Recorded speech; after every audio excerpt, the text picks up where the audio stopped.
इन बोलेंगे 1909 में हमारे कैसा बोल रहे हमारी हुकूमत थी क्या? अच्छा नहीं थी भाई, अंग्रेज बदमाश, अंग्रेज गलीज हो, चलो उसको हम आप और हम मिलके मार के भगाए, आपको हुकूमत दिए। अच्छा फिर 1998 से 2008 तक कितने कम्युनल राइट्स हुए, कितने लोग मारे गए? 98 से 2008 तक 1190। ये आपका रिकॉर्ड। आजकल तो रिकॉर्ड टूट रहा ना।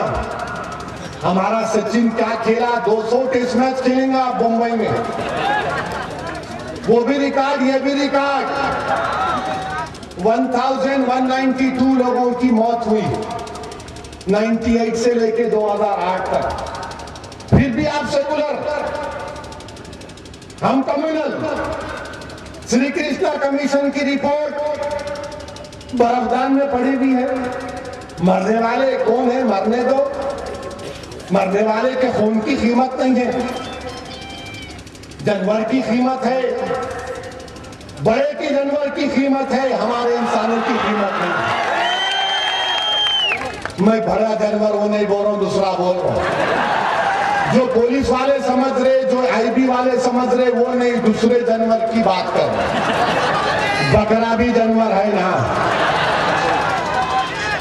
अच्छा फिर अच्छा दिखा आपको, बड़े का नाम लिए तो।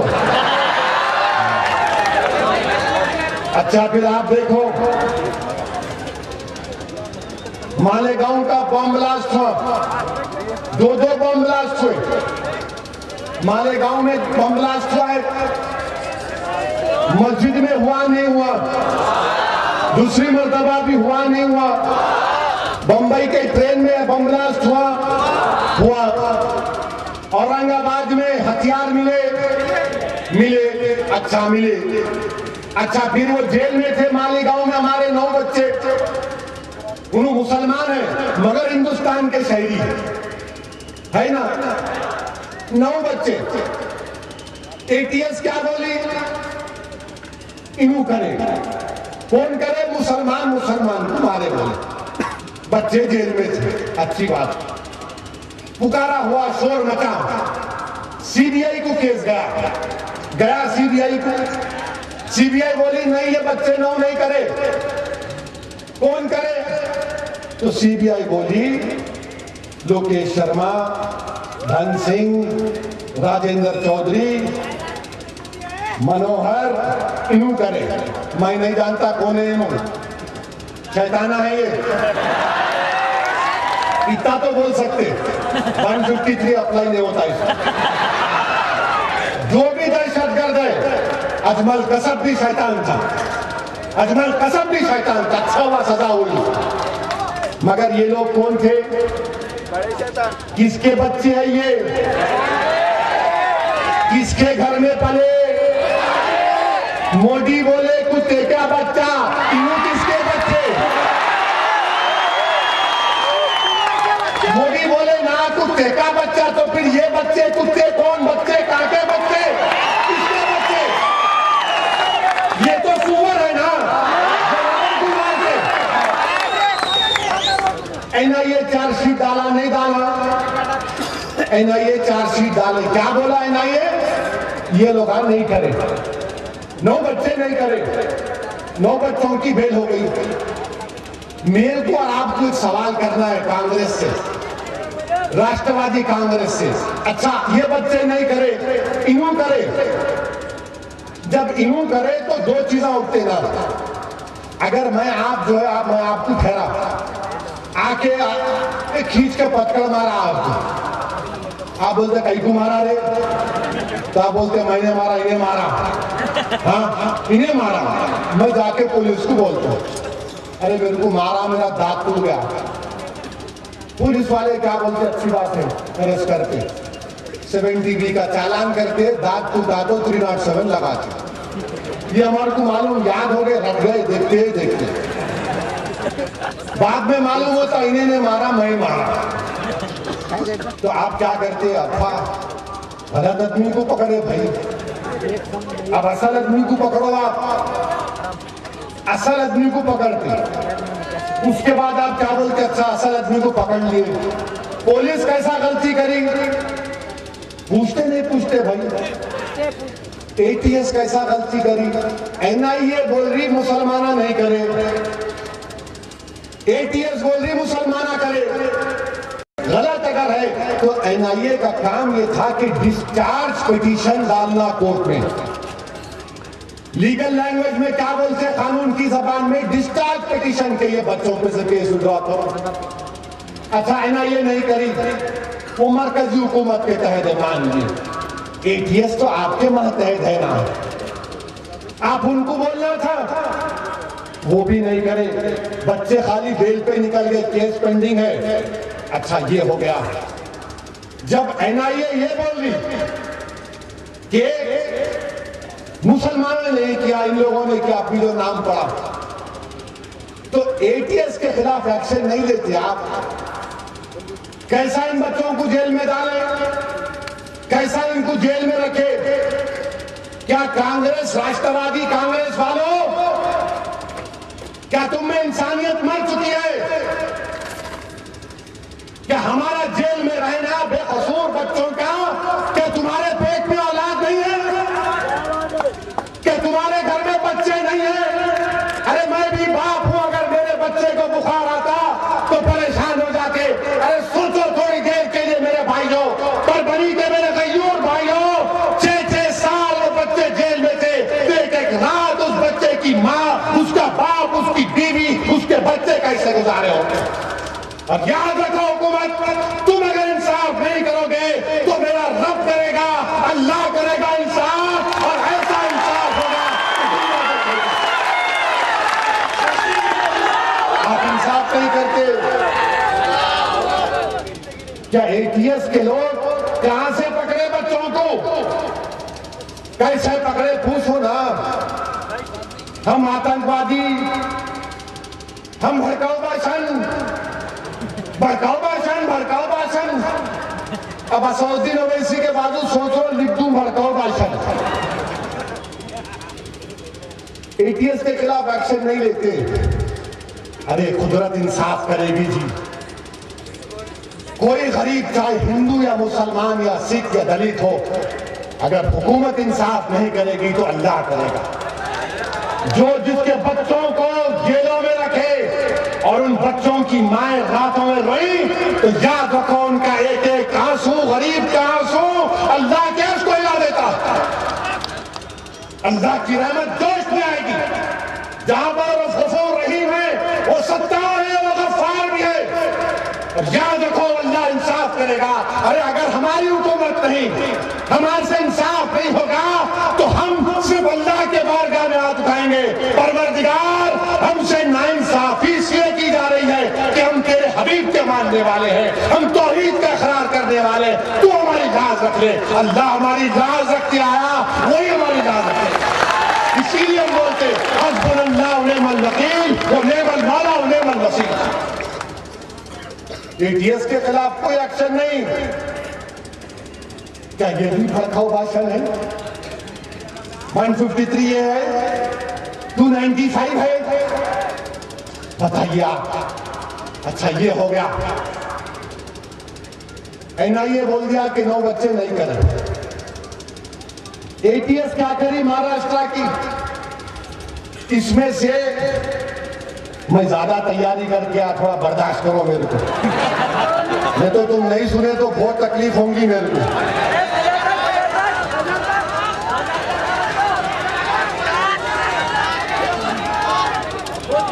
लाइट तो लगाना आ गया यहाँ पे। एटीएस ने अपने चार्जशीट में लिखा कि मोहम्मद अली और आसिफ खान, ये 2 बच्चे बंबई के ट्रेन के ब्लास्ट में भी एक्सप्लोजिव दिए। ये 2 बच्चे, जब ये केस गिर गया, इन्होंने नहीं करे बोल रहे ना मालेगांव, तो ट्रेन का केस कैसा रहता फिर? भाई 2 बार तो किसी का कत्ल नहीं कर सकता ना, एक ही बार कर सकता हूं। अगर मैं इस जैद का कत्ल नहीं करा तो फिर दूसरे केस कैसा डालते मेरे पे जैद का? जब मोहम्मद अली और आसिफ खान के ऊपर एटीएस ने कहा कि उन्होंने हथियार दिया, अरे जब यहां पर केस गिर गया तो वहां पर केस कैसा रहता? अच्छा ये हो गया ना। बंबई का ट्रेन का ब्लास्ट अब टीवी पे दिखा रहे, वो सादिक शेख। अच्छा हैरत की बात तो ये है कि सादिक शेख असल आदमी है जो तमाम ब्लास्ट किया। सुनो हुकूमत करने वालों, तुम हमको बोलते ना हम टेररिज्म की तारीफ करते नहीं करते। आज मैं खड़े रह के बोल रहा हूं, जिन लोगों ने किया उनका नाम बोल रहा हूं मैं तुमको। तुम्हारे इंटरोगेशन रिकॉर्ड्स की बुनियाद पर कह रहा हूं कि सादिक शेख ने सब किया। फिर सादिक शेख का बयान कहीं को नहीं देते आप कोर्ट में। आप वो देखो, आप यासीन भटकल का दिखाया कि यासीन भटकल बंबई के ट्रेन के स्टेशन में जा रहा था, वीडियो निकला। हमारा सवाल एक इतना ही है टीवी वालों से, मेरे भाई ये बच्चे 7 साल से जेल में हैं। इसका मतलब ये है कि 7 साल से आपके पास से रिकॉर्डिंग थी जी ना? अब कैसा निकली रिकॉर्डिंग, जब क्यों नहीं दिए तुम? क्या इंसाफ है जी तुम्हारा? क्या इंसाफ है तुम्हारा ये? और फिर मेरे अजीज दोस्तों, मैं खत लाया आपके सामने, पढ़ के सुना तो जरा सुनो। ये खत लाया मैं, सुनो आप इस बच्चे की दास्तान सुनो। मैं चाहूंगा कि यहां पर जो इंटेलिजेंस के लोग हैं वो महाराष्ट्र की गवर्नमेंट को भी पढ़ के सुनाए। ये हाँ दबा दे ये आ गया नहीं ठीक, अभी तक उड़ा नहीं हुआ। अभी भी दुश्मन की आंख में डाल के देख सकते हो इंशाल्लाह। आंख में डाल के देखे तो मदद नीचे करते, हम नहीं करते। इसी वास्ते नहीं आना बोलते। मैं आपके सामने खत पढ़ रहा हूं मेरे भाई। नदीम अख्तर अशफाक अहमद शेख जो अंडा सेल आर्थर रोड जेल में है, ये बच्चा लिखता है, इंशाल्लाह अभी टाइम से पहले तकरीर खत्म करूंगा। बच्चा लिखता है कि असदुद्दीन ओवैसी साहब अस्सलाम वालेकुम, मेरा नाम नदीम अख्तर अशफाक अहमद शेख है। मुझे महाराष्ट्र की पुलिस एटीएस ने झूठे केस में फंसाया और पिछले 2 साल से कैद की सोबतें बर्दाश्त कर रहा हूं। और एटीएस ने मुझे मुंबई में हुए 13/7 बम धमाके के केस को, जो जवेरी बाजार, ओपरा हाउस और दादर में जुलाई 2011 को हुआ था, सॉरी 2011 का, ट्रेन का नहीं है। इस केस में मेरे साथ और 3 मुस्लिम नौजवानों को पुलिस ने फंसाया, जबकि हम बिल्कुल बेकसूर है, हमारा इस केस से कोई ताल्लुक नहीं है। मैं दरभंगा बिहार का रहने वाला हूं, सब लिख रहा बच्चा। अहम बात यह है क्योंकि महाराष्ट्र की एटीएस ने पहले भी कई केस, झूठे केस बनाकर लोगों की जिंदगियों से खिलवाड़ किया, लेकिन इस केस में दोबारा जांच होगी तो जरूर हकायक सामने आएंगे, लेकिन कोई ध्यान नहीं देता। अभी कुछ दिन पहले अखबार के जरिए पता चला कि एक यासीन भटकल नामी शख्स को एजेंसीज ने पकड़ा और इसने कहा कि 13/7 का ब्लास्टिक केस में एटीएस ने जिन लोगों को पकड़ा है, इन लोगों का ब्लास्ट से कोई ताल्लुक नहीं है और एटीएस ने गलत लोगों को पकड़ा और असल लोग अभी फरार हैं। ये बच्चा खत लिख के बोल रहा है। और अगर इसकी तकलीफ की बात यहाँ पर कहूंगा मैं, तो हम तमाम रोएंगे, यहाँ हम तमाम खूब रो के जाएंगे। मैं नहीं चाहता कि किसी की कमजोरी को यहाँ पर बयान करूं, किसी की लाचारी को यहाँ पर बयान करूं। मैं यहाँ पर बयान इसलिए कर रहा हूं कि मैं मुखातिब बरबनी की आवाम से नहीं हूं, मैं मुखातिब महाराष्ट्र के हुक्मरानों से हूं। तुमको मुझसे दुश्मनी होगी, तुम्हारे नजर में मैं बहुत गंदा आदमी होऊंगा, तुम्हारी नजर में मैं बहुत बुरा होगा, मगर ये बच्चे का तो ख्याल करो। अरे इंसाफ करो, हम कुछ नहीं चाह रहे। हिंदुस्तान की अक़लियत, हिंदुस्तान का दलित यही कह रहा है कि आसमान से तारे मत तोड़ो, मुझसे इंसाफ करो, मुझे इंसान समझो, मुझे इंसान समझो, मुझसे इंसाफ करो। क्या इंसाफ भी आप नहीं करेंगे? जब यासीन भटकल बोलना, हम यासीन भटकल को नहीं मानते, ये भी गंदा आदमी, क्या आप इनसे इंसाफ नहीं करेंगे? अच्छा, ये केस हो गया जर्मन बेकरी का केस। जर्मन बेकरी के केस में हिमायत बेग को सजा हुई, हिमायत बेग को सजा हुई, सजाए मौत हुई। अच्छा, 6 बंबई पूना की जर्मन बेकरी के केस के 6 महीने के बाद या 6 महीने से पहले एक समझ नामी बच्चों को पकड़े, फौरन एटीएस वाले मिठाई खा लिए, पकड़ लिए। ऐसा पकड़े जैसा वो हमारे पास दूल्हा आता, देखो निकाह में हम धिंगाना पकड़ते, दे पैसे देने तो अंदर नहीं आने। आपके पास भी होता होगा ना धिंगाना, दूल्हा। हाँ, यहाँ जूती पकड़ी बोलते, तो इन्होंने बोले पकड़ लिए। फिर बाद में क्या हुआ मालूम हुआ कि जिस दिन अब्दुल समद को पकड़े उन्होंने उस दिन शादी में खाना खा रहा था, वली में भी छोड़ दिया उसको। उसके 6 महीने के बाद हिमायत बेग को पकड़े। अच्छा, हिमायत बेग को क्या पकड़े, कहां था उन्हें? बस स्टैंड के पास खड़ा हुआ था पूना की, कि देव इशारे देखो एटीएस वाले, अब्बा चलो बहुत अच्छा है, देखो तुमको मैं प्यार भी कर रहा हूं, हम तुमसे हेटरेट नहीं करते, हम एक स्पीड देते, इतने कहां देखते, खामखा तू गलत फहमी का शिकार। अगर कोई टेररिस्ट था, बम ब्लास्ट किया, 17 मासूम लोग मारे गए, और पूना की जर्मन बेकरी में मुसलमान भी मारे गए, उसमें। तो कोई करके बस स्टैंड का खड़ा रहता, सीटी मार दे, आवाज देखते हुए क्या अच्छी आवाज चल रही। अच्छा, इन्हों पकड़ लिए गए। अगर कोई चोर को पकड़ते आप, उन्हें बहुत बड़ी चोरी करा, तो उन्हें चोरी का पैसा रखता, उन्हें बोलता मैं सोना चोरी करा, जोहरी करने गया, गिरवी रख दिया, बेच दिया, पी लिया, हमारा गर्दी करा। ये चोरों का स्टाइल। इन्हों पकड़े कहते हिमायत बेग को पकड़ के उदगीर को लिख गए। अच्छा, उदगीर को लिख गए तो उन्हें कहते इनको वो दिया, एक्सप्लोजिव दिया, डिटोनेटर दिया। अब मैं आपसे एक बात बोल रहा हूं, कितनों को इंटरनेट मालूम?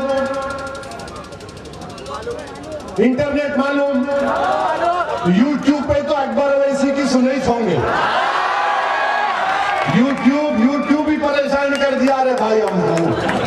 वो यूट्यूब नहीं होता तो हम सब आते यहाँ पर। हाँ, बहुत बड़ा ट्यूब है, वो लंबा ट्यूब है।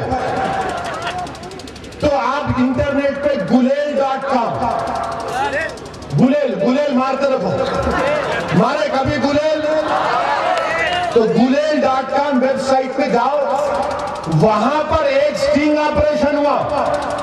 हिमायत बेग के खिलाफ जितने लोग गवाही दिए, सबके सब बोल रहे कि एटीएस गवाही तो हम गवाह के कोर्ट में जाकर। ये आपका इंसाफ।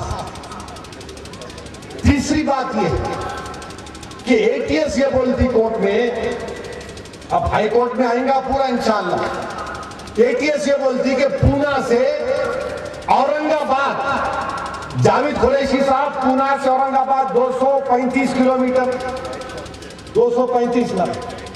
उन्हें कहते यासीन भटकल के साथ पूना से मोटरसाइकिल पे निकला औरंगाबाद को, 2.5 घंटे में आ गया। कहते ये कौन से कश्फ करामात है भाई? कौन सी मोटरसाइकिल है? मैं भी खरीदता हूं, बोलो एटीएस वालों, मेरे को भी शौक है। आपके एटीएस चीफ को मैं भी बिठा के ग्राउंड मारता, इतना तेज जाती तो। पूना से औरंगाबाद 2.5-3 घंटे में कोई आता? कौन सी मोटरसाइकिल है जी वो? अच्छा ठीक है, मोटरसाइकिल है, चलो मान लो है। एटीएस बोली तो हक है, पत्थर की रखी है, हम झूठे हैं ना। तो पूना से औरंगाबाद कितने टोल पे सीसीटीवी है? हर टोल पे सीसीटीवी है, वीडियो रिकॉर्डिंग करते। एक भी वीडियो रिकॉर्डिंग कोर्ट में पेश नहीं करे एटीएस वाले, एक भी वीडियो रिकॉर्डिंग। और जब हिमायत बेग पर सजा मौत का फैसला दिया गया तो हिमायत बेग रोकर कोर्ट में कह रहा था कि जज साहब, मैं पूना को उस दिन आया जिस दिन बम ब्लास्ट हुआ, उस दिन मुसलमानों की रिजर्वेशन की रैली में आया। मैं बड़े मुश्किलों के साथ गुर्बत में, मुफलिसी में, भूख और फाका रहकर टीचर का एक कोर्स किया। उसने जज साहब से कहा कि 17 लोग तो मारे गए, 18 आदमी भी बाद मर रहा। हिमायत बेग को सजा दिया। उसके बाद क्या हुआ? यासीन भटकल पकड़ा गया, नहीं पकड़ा गया? पकड़ा गया ना। यासीन भटकल बोला मैं किया। टीवी का रिकॉर्डिंग में देखो यासीन भटकल की फोटो।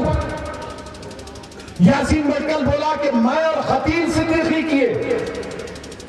आप खतील सिद्दीकी को यरवाड़ा जेल है ना वो, हाँ जहां पे संजय दत्त है अभी, सॉरी संजू बाबा, 15 दिन छोड़े थे और 15 दिन दिए इन्होंने। वो हमारी बहन को नहीं देते।